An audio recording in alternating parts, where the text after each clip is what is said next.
सभी छात्रों को मेरा नमस्कार। टाइम एंड वर्क के पार्ट 2 में आप सबों का स्वागत है। इसके पहले क्लास में हम लोगों ने टाइम एंड वर्क के कुछ रूल्स और टूल्स के बारे में जाने। साथ ही हम लोगों ने ये जाना कि कैसे टोटल वर्क से एफिशिएंसी निकालते हैं, कैसे एफिशिएंसी से टोटल वर्क निकालते हैं। साथ ही हम लोग देखे वर्क और टाइमलाइन का प्रयोग, कैसे वर्क और टाइमलाइन का प्रयोग कर किसी भी क्वेश्चन की सारी जानकारी, पूछे गए प्रश्न की सारी जानकारी उससे निकालते हैं। इसी क्रम में आगे बढ़ती हुए अब आगे कुछ क्वेश्चन देखेंगे, टाइमलाइन से ही रिलेटेड क्वेश्चन देखेंगे। तो आइए, पहला क्वेश्चन, ए अकेले किसी कार्य को 15 दिनों में पूरा कर सकता है और वह केवल प्रथम 2 दिन और आखिरी 2 दिन कार्य करता है। शेष कार्य बी द्वारा किया जाता है। संपूर्ण कार्य 20 दिनों में पूरा हो जाता है। ए और बी मिलकर उसी कार्य को कितने दिनों में पूरा कर सकते हैं? पिछले क्लास में आप लोगों ने यह भी जाना कि किसी प्रश्न का कोडिंग कैसे करते हैं, की पॉइंट कैसे ढूंढें और कैलकुलेशन। अगर ये 3 बात करने का प्रैक्टिस आप कीजिएगा तो धीरे धीरे आप सारे प्रश्न को आसानी से हल कर सकते हैं। यहां देखिए, ए अकेले किसी कार्य को 15 दिनों में पूरा कर सकता है। ए किसी कार्य को 15 दिन में पूरा करता है। 15 दिन में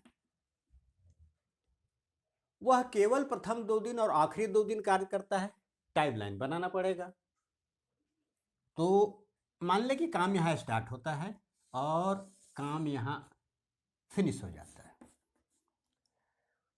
अब टाइमलाइन देखें अगर कार्य का, तो ए प्रथम 2 दिन काम करता है। तो मान लिया कि ये प्रथम 2 दिन हो गए यहाँ। तो इस प्रथम 2 दिन कौन काम करेगा? ए काम करेगा। और ए फिर आखिरी 2 दिन कार्य करता है। यहाँ कार्य समाप्त हुआ, 2 दिन पहले आइए, तो फिर यहाँ आखिरी 2 दिन भी ए कार्य करता है। शेष कार्य बी के द्वारा किया जाता है। तो शेष कार्य जो बचा, ये भाग, ये बी के द्वारा किया गया। संपूर्ण कार्य 20 दिनों में पूरा हो जाता है। अब ध्यान दीजिए, संपूर्ण कार्य 20 दिन में पूरा हो रहा है। ए 2 दिन पहले काम किया, पीछे भी 2 दिन काम किया। इस तरह से ए का तो कुल काम 4 दिनों का हुआ, बीच में बचा कितना? 16 दिन। तो ये 16 दिन तो बी ही काम किया। अतः हमको ये पता चल गया कि बी 16 दिन काम किया। अब ये टाइमलाइन में देखिए, 2 दिन ए, 16 दिन बी, 18 और 2 20। संपूर्ण कार्य कितने दिनों में पूरा होता है? 20 दिनों में कार्य यहां पूरा हो गया। अब प्रश्न पूछता है आपसे कि ए और बी मिलकर उसी कार्य को कितने दिनों में करेंगे। ए और बी मिलकर उस कार्य को कितने दिन में करेंगे? अगर दोनों मिल जाएं तो वो कार्य कितने दिनों में होगा? अब ध्यान दीजिए, टोटल वर्क का तो पता नहीं है, कीजिएगा क्या? तो पिछले क्लास में हमने बताया था, एफिशिएंसी से टोटल वर्क की ओर चलना और टोटल वर्क से एफिशिएंसी की ओर चलना। यहां एक एक कार्य का ही जिक्र है कि एक किसी काम को 15 दिन में करता है। तो हम मान लेते हैं एक की एफिशिएंसी कुछ मान लेते हैं, उसकी क्षमता मान लेते हैं। तो मान लीजिए सबसे छोटा कि एक की क्षमता एक दिन में 1 रुपया कमाने की है। ए एक दिन में 1 रुपया कमाता है। क्षमता एक मान लिए, माना ए एक दिन में 1 रुपया कमाता है। ये क्षमता मालूम हो गई। अब बताइए, जब एक की क्षमता हम मान लिए तो टोटल कार्य कितना होगा? तो ध्यान दीजिए, प्रश्न कह रहा है कि एक किसी कार्य को 15 दिन में करता है। एक की क्षमता एक दिन की हो गई 1 रुपया कमाने की, और वह किसी कार्य को 15 दिन करता है। मतलब वह कार्य क्या होगा? वह कार्य 15 रुपया कमाना होगा। वह कार्य 15 रुपया कमाना होगा। तो कुल कार्य हमको मिल गया। कुल कार्य कितना हो गया? कुल कार्य अर्थात टोटल वर्क हो गया 15 रुपया कमाना।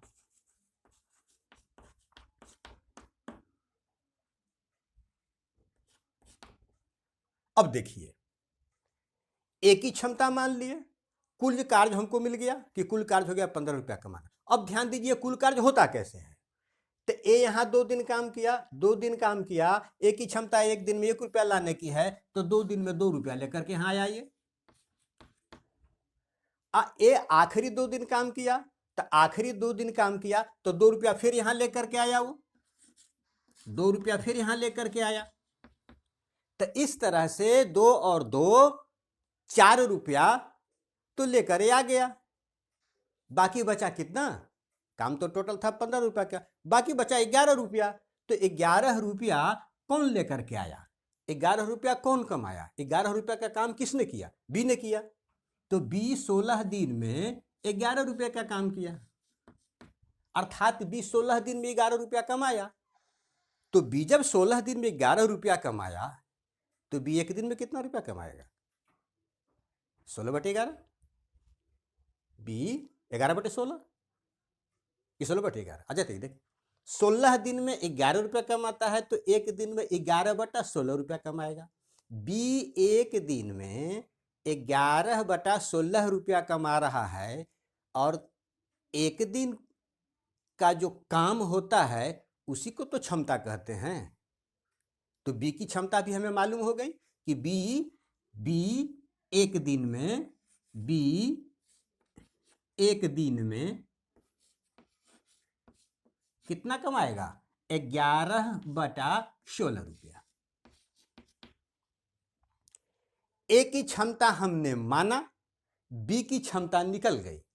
प्रश्न पूछ रहा है कि दोनों मिलकर उस कार्य को कितने दिन में करेंगे। अब तो आसान हो गया, कुल कार्य टोटल कार्य कितना, तो टोटल कार्य 15 रुपया कमाना। दोनों मिल जाएं तो एक दिन में कितना रुपया लाएंगे, 1 रुपया ए लाएगा, 11/16 रुपया बी लाएगा।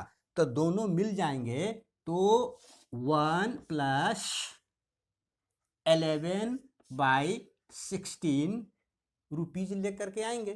तो ये 15 रुपया कमाने में इनको दिन कितना लगेगा, तो 15 डिवाइडेड बाई 1 + 11/16। आप जोड़ दीजिए, 16 11 जोड़िए 27, 27/16, 27 चला जाएगा ऊपर, 16 रहेगा नीचे, 27 रहेगा नीचे, 16 जाएगा ऊपर, 15 27 16 काट दीजिए 5 से, 3 से, 3 × 5 = 15, 3 × 9 = 27, 16 × 5 = 80/9 दिन। अर्थात ए और बी जब दोनों मिल जाएंगे तो पूरा काम 80/9 दिनों में समाप्त होगा। अब ध्यान दीजिए, अगर आप इसमें क्षमता न मानिएगा तो फिर प्रश्न बनाना मुश्किल है। तो प्रश्न में की पॉइंट ढूंढना पड़ेगा कि की पॉइंट कहाँ है।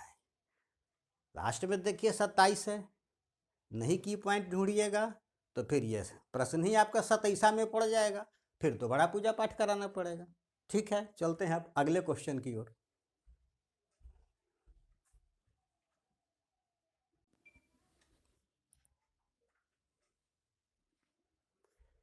ए, बी और सी एक कार्य को क्रमशः 46 दिनों, 92 दिनों और 23 दिनों में पूरा कर सकते हैं। ए ने काम शुरू किया और बी 7 दिनों के बाद उनके साथ शामिल हो गया। यदि सी कार्य प्रारंभ होने के 8 दिन बाद उनके साथ जुड़ गया तो बी ने कार्य समाप्त होने तक कुल कितने दिनों काम किया। अब जब भी ऐसा प्रश्न आए तो आप निसंकोच टाइमलाइन बनाइए। वर्क टाइमलाइन बना देने से ऐसा प्रश्न बिल्कुल आसान हो जाता है, और चाहे जो जानकारी पूछी जाए आप बड़े आराम से निकाल सकते हैं। तो आइए देखें इस प्रश्न को। ए एक काम को करता है 46 दिनों में, ए करता है 46 डेज, बी 92 डेज, सी 23 डेज, सी 23 डेज। ए ने काम शुरू किया। अब ध्यान दीजिए, ये टाइमलाइन बना दिए।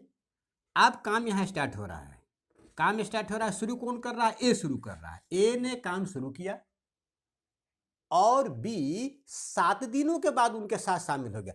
मतलब ए जो है वो 7 दिन काम किया, ए 7 दिन काम किया, तब इसके बाद बी शामिल हो गया, अर्थात यहां अब ए और बी दोनों हैं।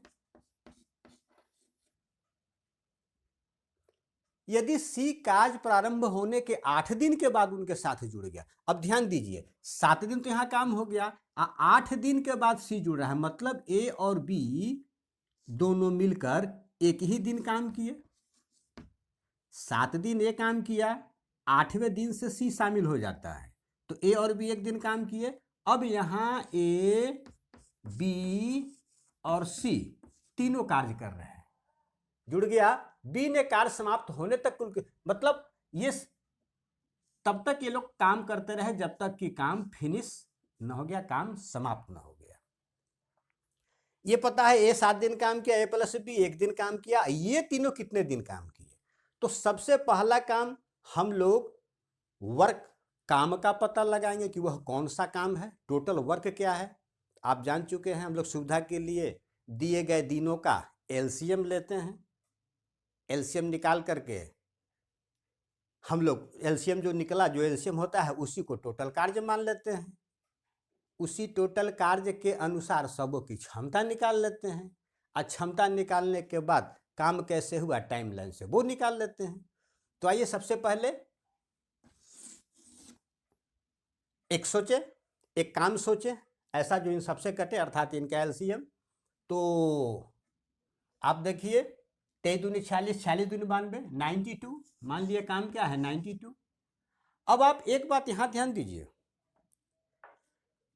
ये जो है एलसीएम, आप कभी ये मत सोचिए कि मेरा एलसीएम निकाला हुआ सही है कि गलत है।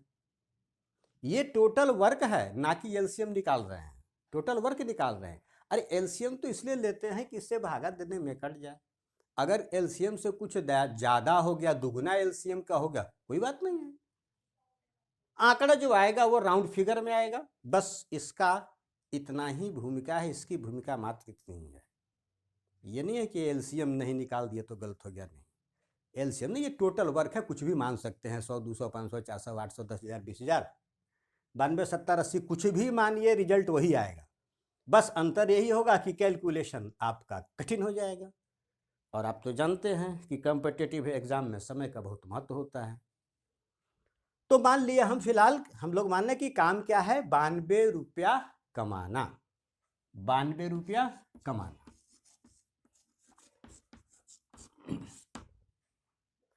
अब देखिए, ये तो काम हो गया।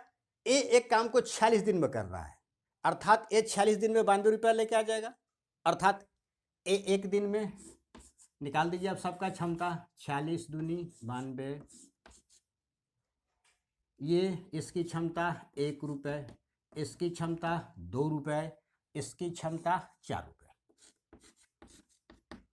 मतलब ए एक दिन में 2 रुपया कमाएगा, बी एक दिन में 1 रुपया कमाएगा, सी एक दिन में 4 रुपया कमाएगा। ये इनकी क्षमता हो गई, ये टोटल काम हो गया। काम क्या है 92 रुपया कमाना। अब चाहे ए अकेले कमाए, बी मिल के कमाए, तीनों मिल के कमाए, जैसे कमाए। अब ये देखिए कैसे होता है, ए यहाँ 7 दिन काम किया, एक दिन में 2 रुपया, 7 दिन में तो 14 रुपया का काम यहां हो गया, 14 रुपया यहां आ गया। ए और बी दोनों एक दिन काम किए, 2 1 तो 3 रुपया यहां आ गया।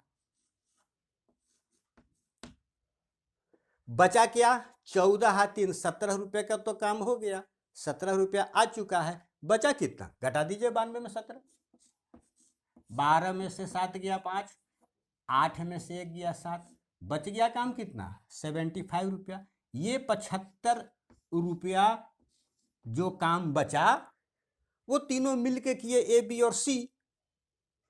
अब प्रश्न पूछ रहा है कि बी ने कार्य समाप्त होने तक कुल कितने दिन काम किया। तो यहां देखिए, यहां तो ए है, यहाँ बी है 1 दिन और यहाँ भी दोनों के साथ बी है, तो बी का काम यहाँ से लेकर के यहाँ तक का हुआ। यहाँ 1 दिन है, यहाँ तीनों मिलकर 75 रुपया लाते हैं, तो कितना दिन लगेगा? 4 4 2 6 1 7, तीनों अगर एक साथ काम करें तो एक दिन में 7 रुपया आता है। तो 75 रुपया लाने में कितना दिन लगेगा? 75 75 डिवाइडेड बाई 7, 10 सत्ते 70 अब 5 75 5/7 10 होल 5/7 10 पूर्णांक 5/7 दिन, अर्थात यहाँ काम 7 दिन, एक दिन यहाँ 10 पूर्णांक 5/7 दिन। अब यदि प्रश्न में यही पूछ दिया जाता कि टोटल काम खत्म कितने दिन में होगा, कुल कार्य को समाप्त करने में कितने दिन लगे, आप सबको जोड़ देते निकल जाता। लेकिन प्रश्न पूछ रहा है कि बी ने कितने दिनों काम किया, तो बी 1 दिन यहाँ और 10 पूर्णांक 5/7 दिन यहाँ, 10 और 1 11 पूर्णांक 5/7, 11 पूर्णांक 5/7, ये आंसर हुआ। चलिए अब हम लोग अगले प्रश्न की ओर।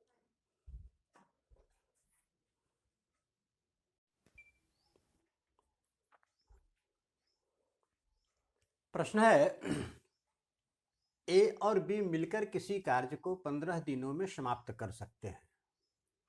उसी काम को ए और सी मिलकर बी और सी के एक साथ काम पूरा करने की तुलना में 2 दिन अधिक समय लेते हैं।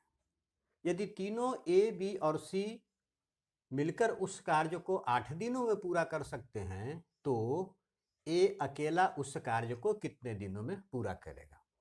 तो आइए क्वेश्चन का कोडिंग शुरू करें। ए और बी मिलकर 15 दिनों में करते हैं। ए और बी मिलकर किसी कार्य को 15 दिनों में करते हैं। उसी काम को ए और सी मिलकर उसी काम को ए और सी मिलकर बी और सी के एक साथ काम पूरा करने की तुलना में बी और सी एक साथ मिलकर काम करने की तुलना में 2 दिन अधिक समय लेते हैं। तो मान लेते हैं कि बी और सी को काम करने में x दिन लगता है। तो बी और सी को अगर काम करने में x दिन लगेगा, तो ए और सी को कितना लगेगा? x + 2 दिन।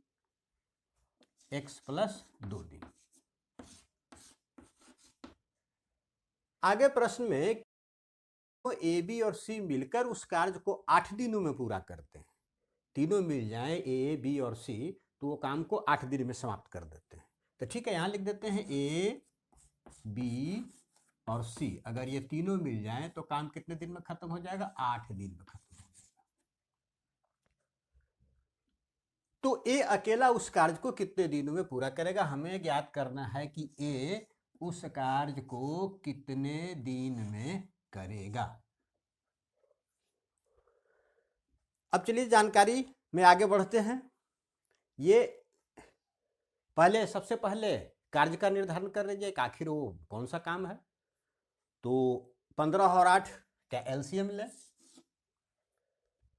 15 × 20 से 120 रुपया मान लीजिए काम हुआ कमाना। एलसीएम 120 आया तो काम हम लोग मान लेते हैं कि काम है 120 रुपया कमाना। 120 रुपया कमाना। अब ध्यान दीजिए, टोटल वर्क तो हम लोग मान लिए कि टोटल वर्क हो गया 120 रुपया कमाना। अब क्षमता निकाल लें। तो तीनों एबीसी तीनों अगर एक साथ काम करते हैं तो 8 दिन में 120 रुपया का काम कर देते हैं। तो इनकी क्षमता क्या होगी? 15। एक दिन में लोग कितना कमाएंगे? एक दिन में एबीसी अगर तीनों एक साथ मिलकर काम करें तो एक दिन में 8 रुपया लाएंगे। केवल ए और बी अगर एक साथ काम करें तो 15 × 20 से तो एक दिन में 8 रुपया लाएंगे। सॉरी, ये एक दिन में तीनों मिलकर के 8 दिन में, तो एक दिन में 15 रुपया लाएंगे। और ये भी अगर दोनों एक साथ मिलके काम करते हैं तो काम को 15 दिन में करते हैं। मतलब एक दिन में ये लोग 1 रुपया 15 ठी बीसा से 8 रुपया लेकर के आएंगे।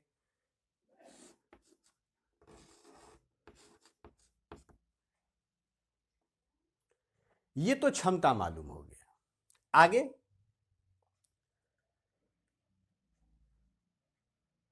अब ये अगर देखा जाए तो यहाँ ABC तीनों की क्षमता है तीनों की क्षमता है एक दिन में 15 रुपया कमाने की। A और B जो है वो एक दिन में 8 रुपया ला रहे हैं। तो हमें इन दोनों से C के क्षमता के बारे में पता चल जाता है कि C जो है वो एक दिन में 7 रुपया कमाएगा। तो C की क्षमता मालूम हो गई कि C एक दिन में 7 रुपया लाएगा, क्योंकि A और B एक दिन में 8 रुपया और तीनों एक दिन में 15 रुपया, तो C की क्षमता मालूम हो गई 7 रुपया। लेकिन प्रश्न कह रहा है कि A अकेला उस कार्य को कितने दिनों में करेगा। तो जब तक A की क्षमता मालूम नहीं होती है तब तक कैसे ज्ञात करेंगे। अब ये स्टेटमेंट है तो इससे भी A की क्षमता ज्ञात नहीं की जा सकती है। हाँ, ये पता चला कि A और B दोनों की संयुक्त A प्लस B दोनों एक दिन में 8 रुपया ला रहे हैं। तो ये तो संयुक्त क्षमता ज्वाइंट एफिशिएंसी है। अब 8 रुपया दोनों एक साथ अगर जाते हैं एक दिन में 8 रुपया लाते हैं तो 8 तो हर तरह से आ सकता है। हो सकता है कि 7 1 8, 6 2 8, 5 3 8, 4 4 8। तो ना ही A की क्षमता निर्धारित की जा सकती है और ना ही B की क्षमता निर्धारित की जा सकती है। तो जब तक A की क्षमता निर्धारित नहीं की जा सकती है तब तक अब कैसे बता सकते हैं कि A उस कार्य को कितने दिनों में करेगा। तो क्या क्वेश्चन को स्किप करना है, या जानकारी अधूरी है, या बनाया नहीं जा सकता है, आंसर नहीं निकाला जा सकता है। लेकिन हम पिछले वीडियो में भी इस बात को कहे हैं या आप भी जानते हैं कि एग्जाम में प्रश्न के साथ साथ उसके ऑप्शन का बहुत बड़ा महत्व होता है। यह जो प्रश्न है ये ऑप्शन बेस्ड क्वेश्चन ही है। ऑप्शन के बेस पर ही इसको बनाया जा सकता है। अब नहीं तो ऐसे बताइए कि A और B की संयुक्त क्षमता 8 रुपया है तो कैसे निकालेंगे कि A की क्षमता कितनी है, B की क्षमता कितनी है। ये तो वही प्रश्न हो गया कि भाई ए मतलब समझिए ऊपर का पॉकेट और B मतलब समझिए नीचल का पॉकेट। तो ऊपर का पॉकेट और नीचल का पॉकेट में मिला के मेरे पास 8 रुपया है। तब बताइए कि ऊपर का पॉकेट में कै रुपया है। अभी बता सकते हैं? नहीं। अरे कुछ और जानकारी दिया जाएगा तभी तो बताया जा सकता है, नहीं तो कोई जादूगर होगा तो बता सकता है। तो संयुक्त क्षमता हम लोग नहीं ज्ञात कर सकते हैं। संयुक्त क्षमता से हम लोग उसकी अलग अलग क्षमता नहीं ज्ञात कर सकते हैं। तो जो स्टेटमेंट ये दिया हुआ ये क्या कहता है, इस पर हम लोग विचार करें। यहां देखिए C B के साथ शामिल है और C A के साथ भी शामिल है। C जब B के साथ काम करता है तो काम X दिन में हो जाता है, लेकिन वही C जब A के साथ काम करता है तो 2 दिन अधिक लगते हैं। इसका मतलब हुआ कि A की क्षमता B से कम है। A की क्षमता B से कम है, अर्थात B की क्षमता A से ज्यादा है। तो B की क्षमता ज्यादा हुआ किससे? A से। अब आइए ऑप्शन पर। हम मान लेते हैं 4 उत्तर जो दिए हुए हैं 25 दिन, 20 दिन, 30 दिन, 40 दिन। तो मान लिया कि A जो है इस काम को, ये 120 रुपया कमाने वाला जो काम है, तो मान लेते हैं कि A इस काम को 25 दिनों में करता है। ये मेरा आंसर हुआ। अब चेक कीजिए कि क्या ये सही है या गलत। तो अगर A 25 दिन में इस काम को करता है, अर्थात 25 दिन में 120 रुपया वो कमा लेता है, तो एक दिन में कितना कमाएगा, उसकी क्षमता क्या होगी। तो आप भागा दीजिए 120 को 25 से। 25 चौको 100, A की क्षमता निकाल रहे हैं। 25 चौको 100, 20 200 25 8 200, 4 रुपया 80 पैसा। तो जब ए की क्षमता 4 रुपया 80 पैसा हो गया तो बी की क्षमता 80 या 20 5 रुपया और 3 8 रुपया, 3 रुपया 20 पैसा। बी की क्षमता यदि ए इस काम को 25 दिनों में कर रहा है, 25 दिनों में अगर ए काम को कर रहा है तो ए की क्षमता आ गई 4 रुपया 80 पैसा, बी की क्षमता 3 रुपया 20 पैसा। लेकिन प्रश्न का जो स्टेटमेंट है उसके अनुसार तो ये बात गलत हो गई, क्योंकि बी की क्षमता अधिक होनी चाहिए। अतः ऑप्शन मेरा ए क्या हो गया, गलत है। ये नहीं हो सकता है, 25 दिन में ये उस काम को पूरा नहीं कर सकता है। आगे देखें 20 दिन, अगर ए उस काम को 20 दिन में कर रहा है तो 20 से तो ए की क्षमता हो गई 6 रुपया और बी की क्षमता हो गई 2 रुपया, क्योंकि दोनों की संयुक्त क्षमता है 8 रुपया। क्या ये सही है? ये भी गलत है, बी की क्षमता ऐसे अधिक होनी चाहिए, तो ये भी नहीं होगा। तो ऑप्शन बी भी आंसर नहीं होगा। अब सी चेक कीजिए, क्या 30 दिन हो सकता है? तो 30 चौको 20 से, अर्थात ए की क्षमता आ जाएगी 4 रुपया, यानी ए एक दिन में 4 रुपया कमाएगा, तो बी भी 4 रुपया कमाएगा, क्योंकि ज्वाइंट क्षमता है 8 रुपये का। इस स्थिति में दोनों की क्षमता क्या हो जाती है, बराबर हो रही है। लेकिन बी की क्षमता तो इससे अधिक है, ये भी नहीं होगा। अतः आंसर ये भी नहीं होगा, 30 भी नहीं होगा, 30 दिन में नहीं होगा। अब 40 को चेक करें हम लोग, तो 40 दिया 20 से, ए की क्षमता आ गई 3 रुपये की, अब बी की क्षमता क्या आ गई 5 रुपये की। इस कंडीशन में ऑप्शन 4 जो है ये मेरे इस स्टेटमेंट को सेटिस्फाई करता है, अतः ये आंसर हो सकता है, ये आंसर होगा। इसलिए इस प्रश्न का उत्तर डी होगा। अब देखिए एग्जामिनर का कमाल, क्वेश्चन सेट करने वाले भी एक्स्ट्रा ऑर्डिनरी होते हैं। कितना शानदार ढंग से इस क्वेश्चन को सेट किए हैं, उनके लिए तो एक लाइक बनता ही है। ठीक है, बढ़ते हैं अब अगले प्रश्न की ओर।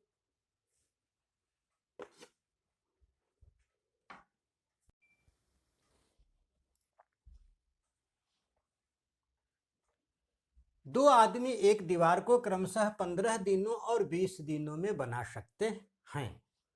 तो दो आदमी की बात है, तो एक आदमी को मान लेते हैं ए और दूसरे को मान लीजिए बी। एक आदमी हो गया ए, एक आदमी हो गया बी, क्रमशः 15 दिनों और 20 दिनों में बना सकते हैं। मतलब ए जो है उस दीवार को 15 दिन में बना देगा। दो आदमी एक दीवार को क्रमशः 15 दिनों और 20 दिनों में, बी 20 दिन में बना देगा, 20 दिनों में बना सकते हैं। लेकिन जब वह दोनों साथ साथ काम करते हैं तो 280 ईंट प्रतिदिन कम लगाते हैं और दीवार को 12 दिनों में बना देते हैं। मतलब दोनों अगर मिल जाएं तो दीवार बन जाएगा 12 दिन में। ए प्लस बी अगर मिल जाएं तो दीवार बन जाएगा 12 दिन में। दीवार बनाने में लगे कुल ईंटों की संख्या बताना है कि कुल कितना ईंट लगे। अब सोचिए, यहां ए है, अगर ये अकेले जाए तो दीवार को 15 दिन में बना देगा, आप बी जाए अकेले काम करने तो 20 दिन में बना देगा। तो मान लेते हैं कि दीवार में ठीक उसी तरह से जैसे पहले प्रश्न में बनाए कार्य को रुपया मानते थे, तो यहाँ मान लीजिए 15 दिन 20 दिन है दीवार बन रहा है, तो 15 और 20 का एलसीएम ले लीजिए, 20 40 60, हाँ 60 60 मान लेते हैं 60 ईंट, दोनों का एलसीएम लिए 60 ईंट। मान लिया जाए कि दीवार को बनाने में 60 ईंटा लगता है। अब देखिए ए इस दीवार को कै दिन में बना देगा, 15 दिन में बना देगा। मतलब 15 दिन में 60 ईंटा लगा देगा, 60 ईंटा का दीवार तैयार कर देगा। अर्थात एक दिन में कितना ईंट लगाएगा ये, 15 चौको 60, 4 ईंटा। एक दिन में यह 4 ईंट लगाएगा। बी इसी दीवार को जो 60 ईंट का जो दीवार बनाना है, ये बी अकेले 20 दिन में कर रहा है, मतलब ये एक दिन में, बी एक दिन में 3 ईंट लगाएगा।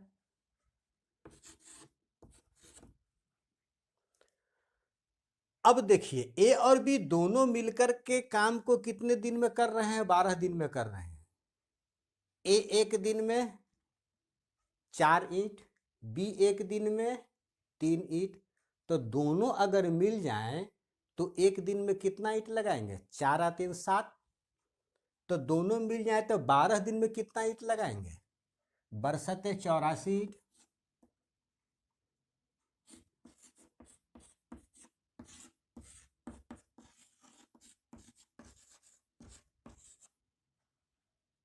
दीवार था कितना का? 60 ईंटा का। लग कितना रहा है? 84 ईंट। क्यों? कमी कितना का हो गया? तो 84 घटाओ 60,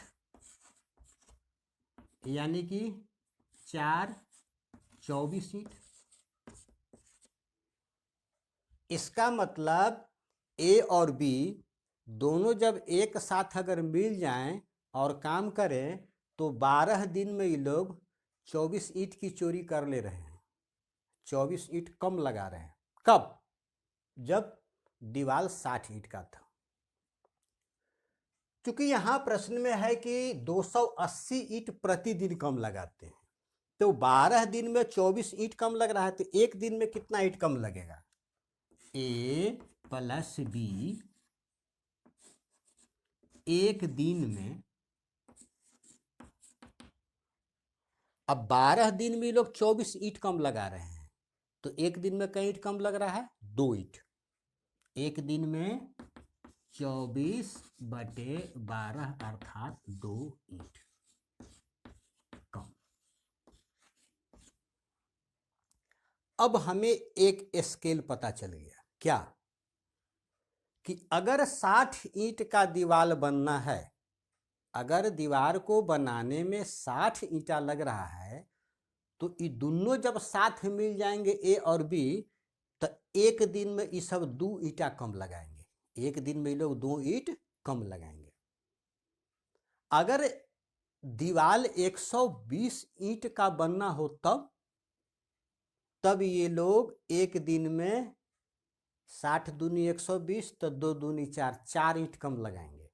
ये स्केल मिला कि दीवार अगर 60 ईंट का है तो दोनों सब साथ काम करेगा तो 2 ईंट कम लगाएगा एक दिन में। 120 का तो 4, 180 का तो 6। यहां प्रश्न कह रहा है कि वे दोनों साथ काम करते हैं तो 280 ईंट प्रतिदिन कम लगाते हैं। तो देखिए कि 280 में कितना 2 है, और जितना 2 है उतना ही 60 का दीवार होगा। समझ में आया? नहीं तो याद कीजिए, क्लास 5 में आप पढ़े हैं यूनिटरी मेथड, जिसको यहाँ M1 D1 E1 जो कहते हैं, वो है क्या? यूनिटरी मेथड, एकीकीय नियम। अब ध्यान दीजिए, दो ईंट कम लग रहा है जब 60 ईंट की दीवार हो। 2 ईंट कम लग रहा है जब 60 ईंट की दीवार है, अतः 1 ईंट कम लगेगा जब 60/2 ईंट की दीवार होगी। अतः 280 ईंट कम लगेगा जब 60/2 गुने 280 ईंट की दीवार हो। वही चीज तो है ये, 280 गुने 60/2। काट दीजिए, इधर से काट दीजिए। 14 छक 84 00, अर्थात दीवार बनाने में लगे कुल ईंटों की संख्या 8400 8400 होगी। Option D.